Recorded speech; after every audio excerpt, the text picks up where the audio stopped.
Warning. This podcast may prove to be damaging to the comfort of closely held presuppositions. Remember to practice Acts 17:11 and examine the scriptures daily to see whether these things are so.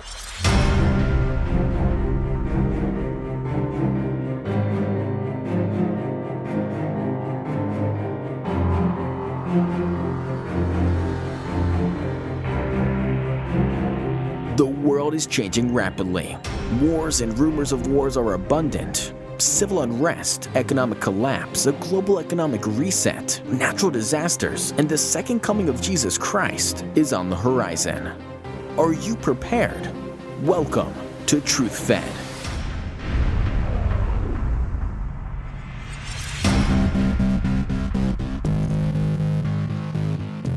Donkey, the ability to speak. Well, too many donkeys speak nowadays, Pastor David and Doug, with no prompting from the living God. So there's a difference when God tells someone through supernatural means you're wrong. Here's the point. I want to go on record, Doug, so that people have a really clear understanding. I will not change my position. God said before he allowed Russia and China to destroy the United States in a nuclear war, there would be a revealing of the leader's sins to the people. Next, I said, and the people's sins before their God.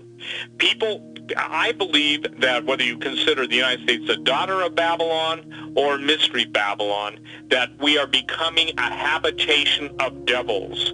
Satanic temples going up all over the country.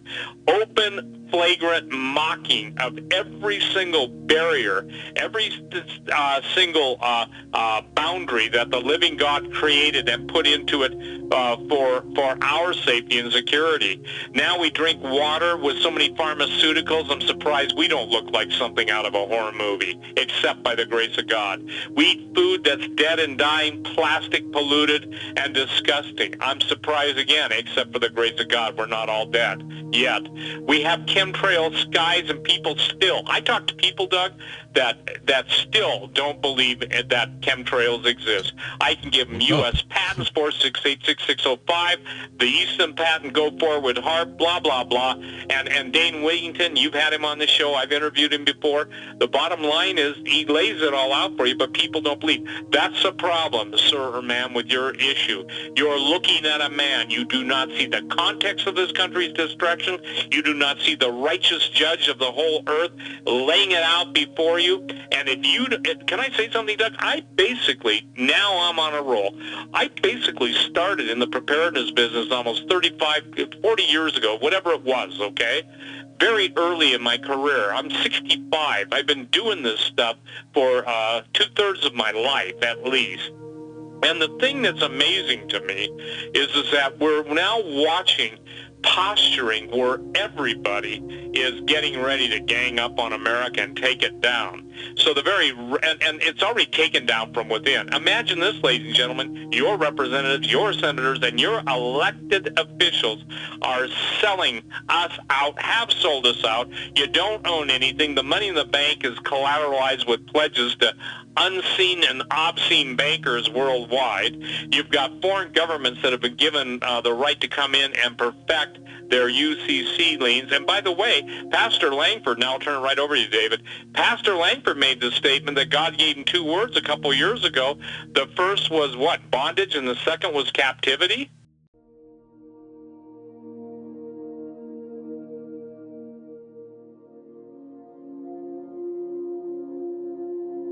Greetings, truth seekers. Welcome back to Truth Fed. I'm Shawn. The website is www.truthfed.com. And that was Steve Quayle, a clip from the Hagman and Hagman show last night that I just thought was kind of profound. And I wanted to share with you guys. You know, I'm kind of flying by the seat of my pants this morning. Got very little sleep last night. It's about 6:30 a.m. right now. I've been up for since about 5:45, and went to bed late, couldn't sleep. You know, I just been thinking a lot about just, well, first of all, I've always felt, for the last few years that something big was coming. Didn't know when, didn't know what, just knew, And every year that goes by, I'm surprised that whatever that big thing is, I suppose I'll know it when I see it. It doesn't happen. But I've always just felt like, that it's near. And here lately, I don't just feel that it's near, but I feel that it's here, as in any minute. Any minute. A spirit of darkness has just engulfed the entire world. And we talked about this last week. This is evil restrained. This is evil restrained. What's unrestrained evil look like? I don't know. We're going to be talking a little bit about that today. I got some news to share with you. Some things that are troubling, but interesting, and some people's attitude's going to be like, man, I just can't listen to this show. It's just a downer. What hope is there? And reality is if you're looking for hope to be found in the future of this world, I don't think it is anywhere to be found. I don't think there is any hope for this world.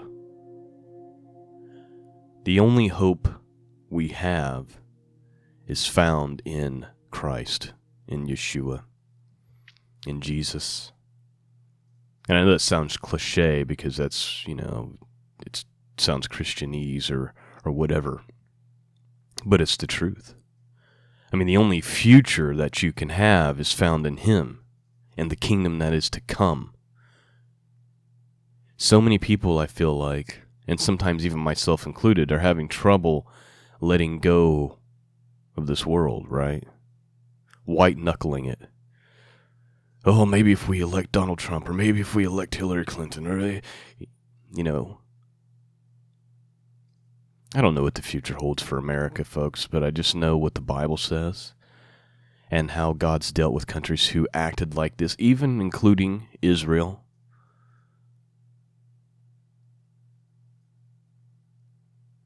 It never ends well for those nations. And except this time, we are living in the last days, or the moments, the last milliseconds before the end of days, meaning not the end of the universe, but the end of this age. At some point, that clock's going to start, and God's wrath is going to be poured out upon this entire world, and the Antichrist is going to rise to power. And unrestrained evil will run through this world, and things that you could never imagine will be happening. And the only hope that's found in something like that is in the mercy of the Creator. But we've made God in our own image in this country and in this church and really around the world. And we've forgotten about the fact that the Bible says that He is Kodesh, Kodesh, Kodesh, holy, holy, holy. And we've made Him out to be, how should I say, we've perverted grace, more or less. Oh, the love of God. That's all we talk about, but we forget about His other characteristics, that He's righteous and just and cannot tolerate evil. Jesus said it would be like the times of Noah and like the times of Lot. And we can talk about all the things that are going on, and we will, that confirm that these are the days of Noah and the days of Lot all tied into one. We can talk about those things, and we will, but specifically Jesus said they were marrying, they were giving in marriage, they were partying, they were having a good time. And sudden destruction came upon them. It came suddenly. the good news for us, our hope, if we're waiting and watching and praying and seeking the face of Elohim, is that Jesus said, up until the day Noah entered the ark. In other words, he provided a protection for Noah and his family.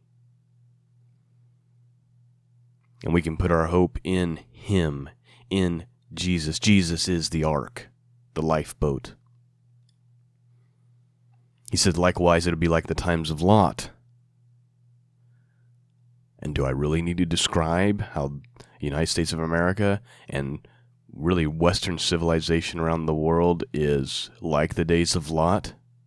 I mean, we're arguing over bathroom rights here and locker room rights. That's just the tip of the iceberg. Of course it's like the days of Lot. But what happened? God supernaturally sent messengers, angelic messengers, to escort Noah and his family out of the city, and then it rained fire and brimstone and destroyed everyone, including some of Lot's family who would refuse to go, who made a mockery of him. He went and told his son-in-laws, and they laughed at him. And yes, I know that some of us are dealing with that in our own families and our own friends. Oh, whatever, that's not going to happen. Peter said, in the last days, there will come scoffers. Scoffing and saying, where is this? You say he's coming? Where is this coming? Because since the days of our father's death, since our fathers died, things continue to go on as always. That's the response from Christians, by the way. We know we're living in the last days. Well, we've always thought that we were living in the last days. That's your rebuttal? That's your argument? That's what you're going to go with? You're going to ignore all the signs, all the prophecies being fulfilled? That's what you're going to go with? Well, other people thought they were living in the last days, so I'm not going to worry about it. Good luck with that. Let me know how that works out for you. And I don't mean to sound mean or unloving. That's not my intent. My point is that we are so out of time that I just don't have the patience anymore. It's get in the boat now or drown time. And I don't know how much we're going to see. People can argue rapture dates and all that. I say that's a waste of time to argue over that. Seek him. He'll worry about the timing. Now, we should certainly pay attention to the times and the signs, especially in the fall season like we are right now.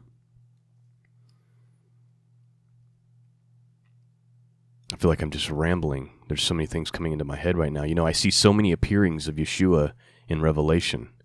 Everybody thinks they've got this all figured out. Well, there'll be this many years of this, and then this will happen, and then the rapture's right here, and then you've got other people, well, the rapture happens before anything can happen. Or do you have the other people who just completely ignore what's in the Bible and say, well, there is no rapture. You know what I actually see when I read the book of Revelation and I study the scriptures? I see a gathering of some of God's people to a place of protection where they'll be nourished and cared for and protected until the wrath of God passes by. That's what I see. Isaiah says, go into your chambers, as it were, for a little while until the indignation has passed, because God, Elohim, is coming out of his place to judge the entire world. Jesus said, pray that you be counted worthy to escape all of these things and to stand before the Son of Man. Revelation 12 says the serpent is cast down and he goes to devour God's people. And then they are given the wings of a great eagle and taken away to a place prepared for them where they'll be nurtured and protected for 3.5 years. Satan gets angry about that and then goes to make war with the rest of those who believe in Yahweh and hold the testimony of Jesus Christ. So we have a picture of some being taken to protection and some not. I think it's all hidden and revealed in the parable of the wise virgins. I was watching a guy in his video a few days ago and he was talking about this, and we've talked about the 10 foolish virgins, that parable. If there's any parable that we've talked about on this show more than any, we've talked about that one. Guess what? We're going to talk about it again today. And I think the mystery of all of that is hidden there. Of who's protected, who's not, why are some, why are not all. Of course, not all the answers to those questions are in there. I'm just getting off on all kinds of weird things, going down all kinds of crazy paths today. Let's start with this. We'll talk about some things that are going on. Yesterday, and this was the top of Drudge and many other news sites, world's first baby boy born with three-parent technique. So we have a human being, folks, that's been born on this earth that now contains the DNA makeup of 3 parents. Limited details about the birth were revealed ahead of the American Society of Reproductive Medicine's Scientific Congress in Salt Lake City next month, where it'll be discussed more fully. According to critics, the procedure is tantamount to genetic modification of humans, or even playing God, in quotations. But supporters say it would allow women with particular type of genetic diseases to have healthy children who are related to them. And of course that sounds good, right?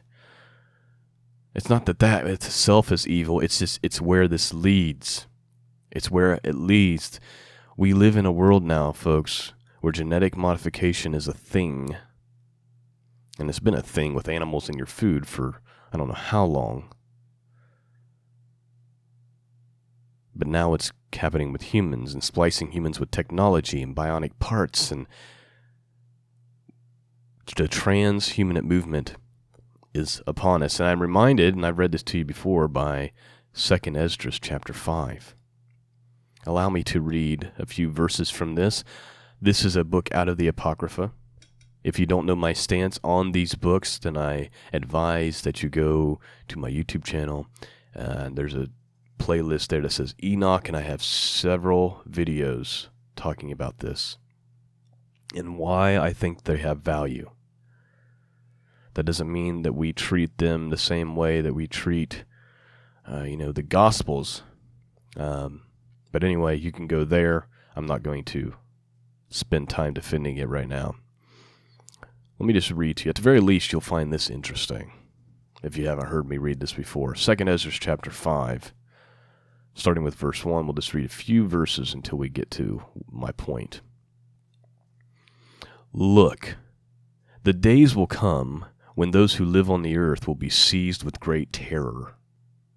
The way of truth will be hidden, and the land will be barren and devoid of faith. Injustice will be multiplied beyond what you yourself see and beyond what you have heard of formerly. Just out of those first 2 verses, is that not the world we live in? Is it not? Verse 3, the land that you now see holding sway will have no one left to walk upon it, and people will see it desolate.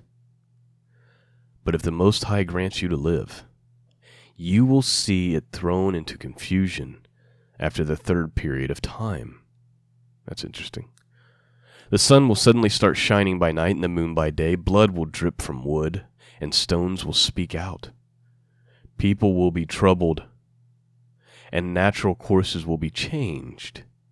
A person no one on earth, check this out, a person no one on earth expected will come to power, and birds will migrate together.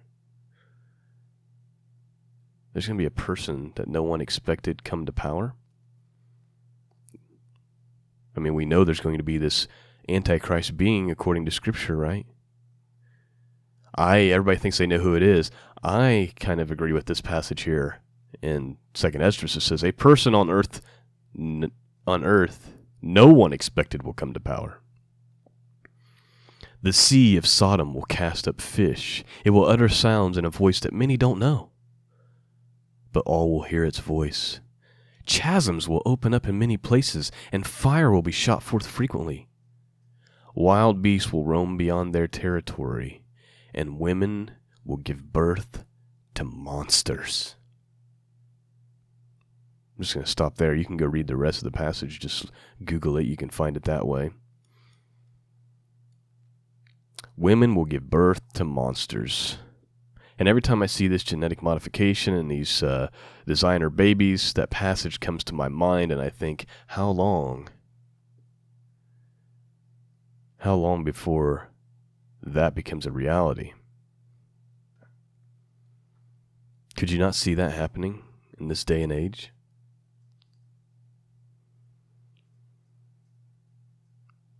Man. You know, we're talking about the darkness that's come upon this country. I want to read. I had so many other things to read, but I feel like I'm going to run out of time.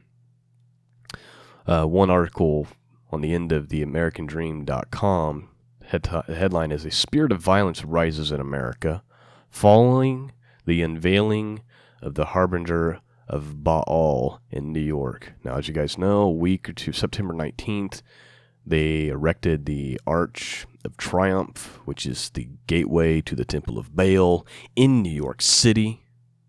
And then immediately following this, and the violence has continued into even, I think I just read on Twitter about an hour ago that there was a school shooting yesterday.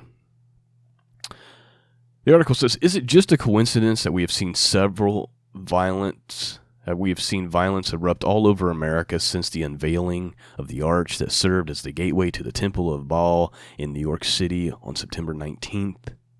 First, there were terror attacks in New York, New Jersey, and Minnesota, and then there was unprecedented riots in Charlotte, and over the weekend there was horrific mass shooting near Seattle. All of these events took place within a week after the Arch of Triumph was set up in New York."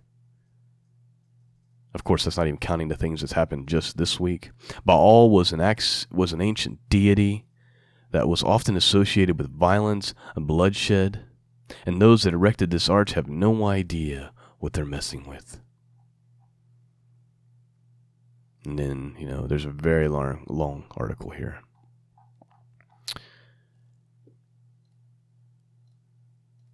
And I'm sure you guys have seen this whole clown phenomenon.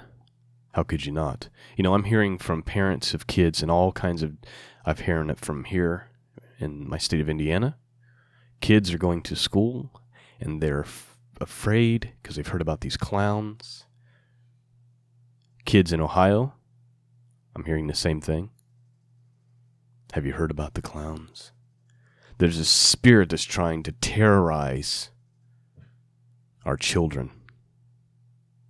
And we could spend hours talking about all these crazy supernatural and evil things that's been taking place within our children. It's troubling. These are the kind of things that keep me up at night. And I just got to tell you, nothing enrages me more than when people are messing with little kids. That sets me ablaze and causes some righteous anger to stir up inside of me.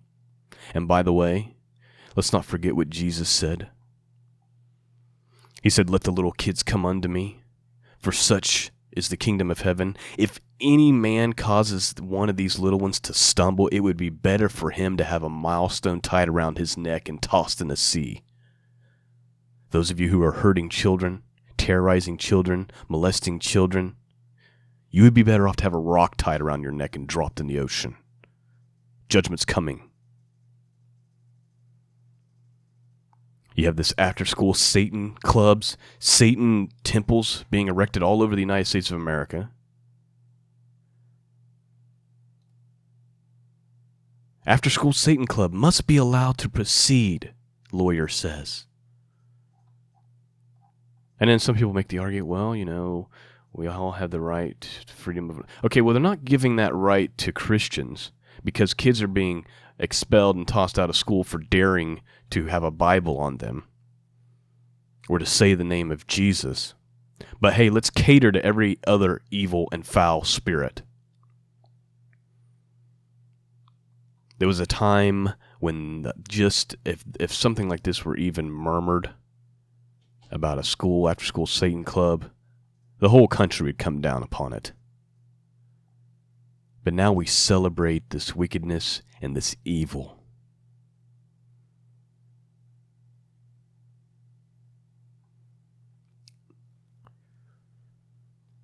So let's get back to Matthew 25. I've given you the scriptures. There is lots of biblical evidence that there'll be a protection for some, not from the birth pains and the troubles that are coming upon this earth, okay? This idea that you'll never have to face any adversity, that you'll never have to face any persecution, that you never will have to even, be in a position to give your life for Yeshua is a bold-faced lie. Tell that to the Syrian Christians right now who are having missiles dropped on their homes every day. However, when the true, actual tribulation begins, when the wrath of God is poured out, there is lots of evidence of supernatural protection for God's people. I just quoted you the scriptures. Isaiah, go into your chamber, as it were, for a little while until the indignation, if you look up the indignation in Hebrew, it literally means the wrath of God, has passed. Because Elohim is coming out of his place to judge the entire world. Jesus said, right after he tells all the things that are going to happen, and this is in the book of Luke, in the account of Luke, pray that you would be counted worthy to escape all of these things that are coming upon the whole earth. He tells the Philadelphia church, because you have kept my word, I will keep you from the hour of temptation, the hour of trial that is coming upon the entire world.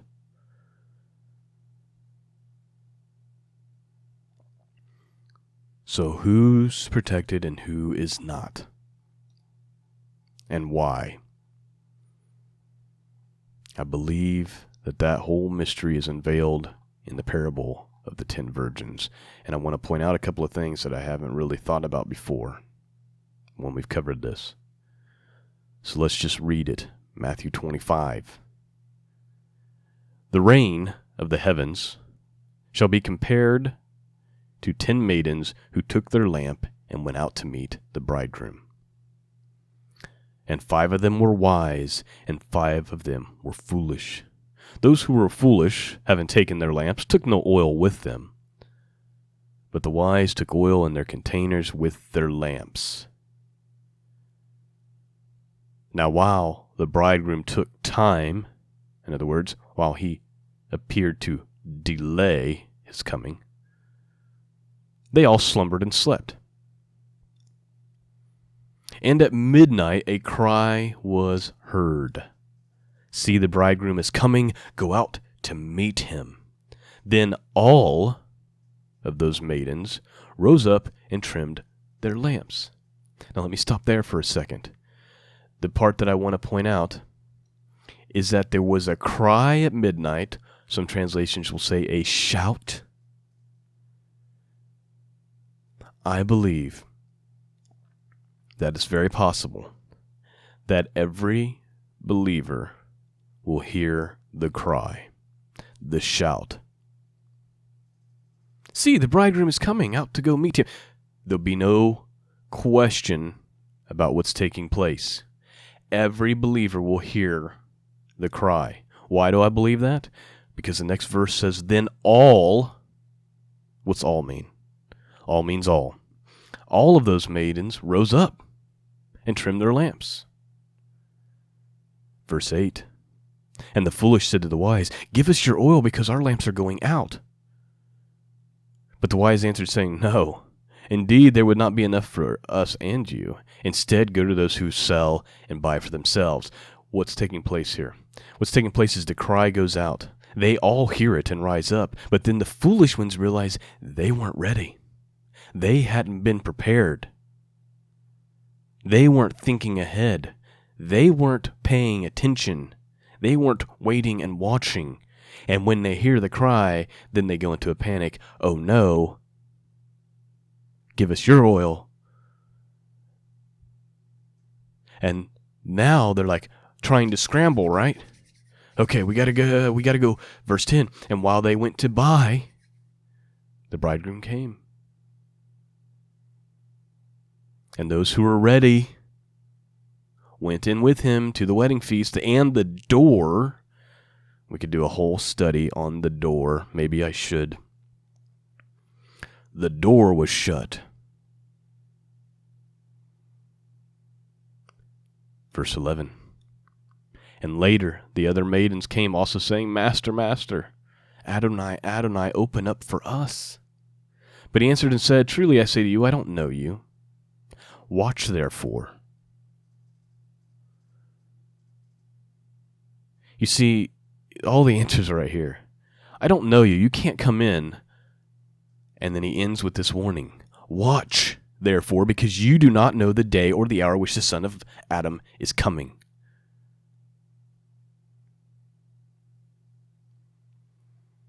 The Son of Man.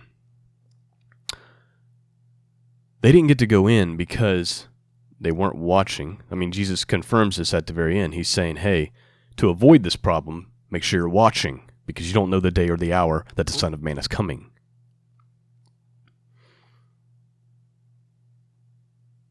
The foolish ones weren't prepared. They weren't ready to go in.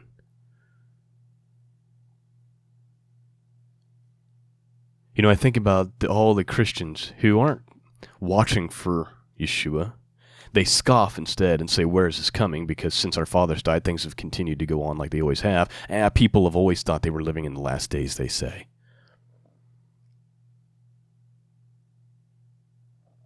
There's a day coming when a shout's going to go out. And we're all going to hear it, I believe, according to this parable. Because all 10 maidens hear the cry. Half of them were ready to go in. The other half were scrambling, realizing that they weren't ready, that they hadn't prepared. They begged to be let in, but they cannot.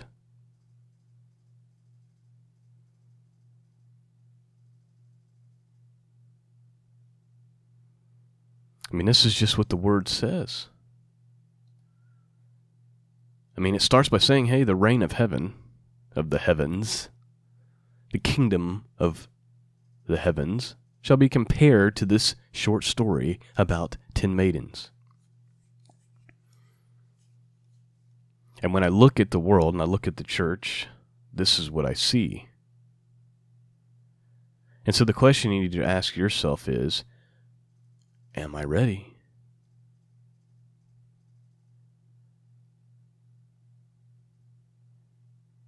And, you know, I often wonder, who are those who would be counted? You know, Jesus said, pray that you would be counted worthy to escape all of these things. You know who I think those people are? I think it's the people who are praying to be counted worthy. I think that if you have been counted worthy to escape all of these things, by the way, it's not because of any special thing about you or any special thing you've done. God in His great mercy has just chosen you. And He likes to choose the least of these, which is who we are. I am nothing, no one, not special. Not better than anyone. I'm worse than most. But I look at it like, who are the ones who are counted worthy to escape? I believe those who have been chosen by God to be counted worthy to escape are the very ones praying to be counted worthy to escape. And the ones who are not going to be counted worthy to escape are the ones who are scoffing and saying, where is this coming? We believe this forever. They're the ones, when the cry goes out, that are going to panic, and they're going to start trying to earn, it says they went out to buy the oil, right? They're going to start trying to, work their way into that gathering, and it's not going to work that way. So many things I would like to continue to talk about. I think, I did the podcast a few weeks ago. You can go search this up about the outer darkness and how I believe the outer darkness is not hell. It's hell on earth. I believe it's the tribulation. Because anyone who puts their faith and trust in Yeshua will be saved. But that doesn't mean that you will escape.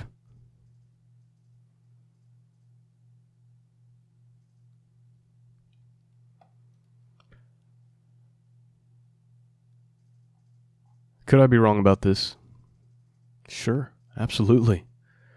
I'm not married to any pet doctrine because I'm very well aware that we are human beings and we could be wrong. That's why I say when it comes to these last days, studying end-time prophecy, don't get your pet doctrines and guard them with, your life. It's just like how the appearings and comings of Yeshua will be. Well, technically, if you read the book of Revelation, it shows 3 different appearings with 3 different events taking place.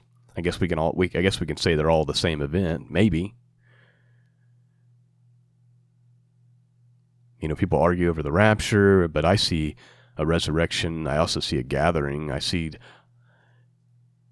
people try to make everything one thing, and they try to get their little graphs and timelines out. And my thought is Jesus warned us about these things so we would recognize the times, right? And we would have an idea of what's coming. But we don't have it all. And we certainly don't have it all figured out. And just like the disciples didn't understand what Jesus was doing when he was here on earth walking amongst them, even though they had the prophecies in the scriptures, do not think it'll be different this time. It'll be a hindsight thing. Oh, there it is. We do not have it figured out. And let's also not forget that in the book of Revelation, there's a mystery, and John's told not to write it down. There's going to be things happening that you're not going to expect. I also think it's going to be a time of great miracles. Habakkuk prayed, I've heard of you, right? Habakkuk saying, I've heard of all these things that you've done. He's probably thinking about, the parting of the Red Sea, the Noah's Ark, and these miracles that God did. And he's thinking, I've heard of these things. Do those works in our day. And I believe the book of Habakkuk is one of those that's also a foreshadow of the last days. And so let that be our prayer as well. Do your work in our days. Let us see the hand of Elohim and the supernatural protections upon his people. Doesn't mean it won't be scary or challenging, but it still might be awesome. So we go back to the beginning of what I was saying. What hope is there? And in this world, there is none. This world is passing away. It's time for us to let go of this world. And what I mean when I say that, it's not like we just stop. I realize we all have to live in it. We have to go to the market. We have to go to work. Certainly. I'm saying as far as our hopes and dreams, we really need to put them on things of above. Do not store up treasures for yourself here, where a thief breaks in and steals, or rust, but store up for yourself treasures in heaven, where no one can steal it, and it doesn't rust.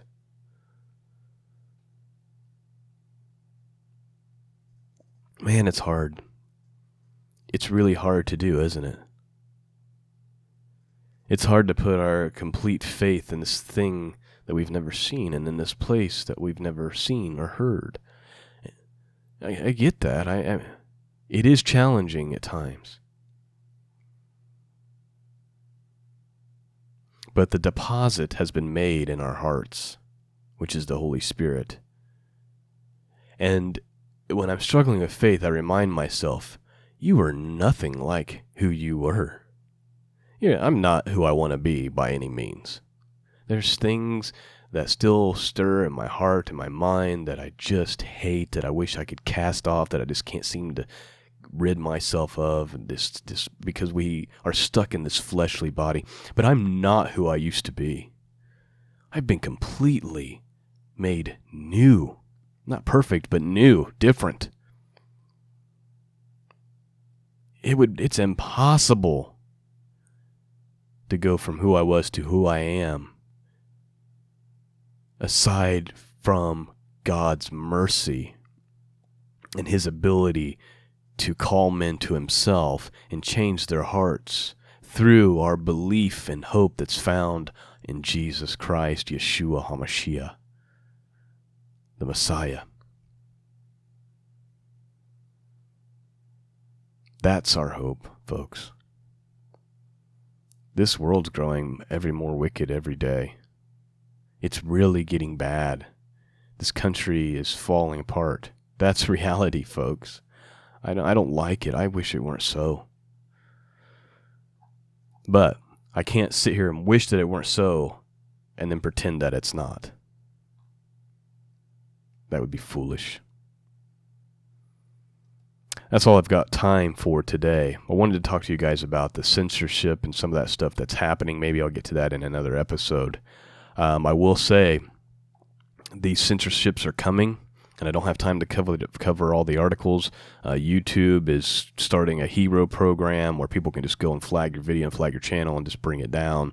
Basically, they're hiring trolls and celebrating people trolling sites like mine, and all kinds of censorship happening. So I say that just to tell you that truthfed.com, I have everything there. In the event that YouTube shuts me down, and I think they will, it's just a matter of when, I do have a Vimeo account, and I will start uploading videos to that in the event that that takes place. Vimeo.com/truthfed. You can go ahead and follow it now. That way you're already there. Also, if Apple... If you're listening to the podcast through iTunes or something like that and it were to get shut down, SoundCloud is where I host the podcast, and it's also an awesome place for music and stuff like that. Download the SoundCloud app, and you could subscribe to the TruthFed podcast right there. And not only that, on my website at truthfed.com, you can go and download any episode that I've done. I've made them available. The player's there. You just click the download button. I don't know what's going to happen with the internet and all of this censorship and stuff. There may just come a day when this is over. That's why it's so important for me to do it now. Also, if you want to support me, my family, and this mission of truth, you can do that by going to truthfed.com. There's a support tab. You can subscribe at any monthly amount that you want. You can donate whatever. You can also mail anything that you want to have a P.O. box. Please keep in mind that I only check the P.O. box once every week or 2 weeks, so I get the chance to go do that. So if you mail something, it literally may be 2 weeks before I get my hands on it, just to let you know. Because if you send a check or something like that, it may be 2 weeks before I see it. Or if you send me a letter, it may be 2 weeks before I see it. I'm just making that aware to you. All the P.O. box and mailing information's on the website as well at truthfed.com under the support tab. That's all I have for you today. This podcast did not go in any way, shape, or form that I had planned, but I just wanted to wing it and be led by the Spirit of Elohim. And so I pray that it's pierced your hearts, that it's done something for your spirit, that it's blessed you in some way. I know it's bad news, but we can still be blessed by our hope in what's to come. And Jesus said, when you see all of these things begin to happen, look up, your redemption draws nigh. Peace and grace be with all of you. Elohim bless you.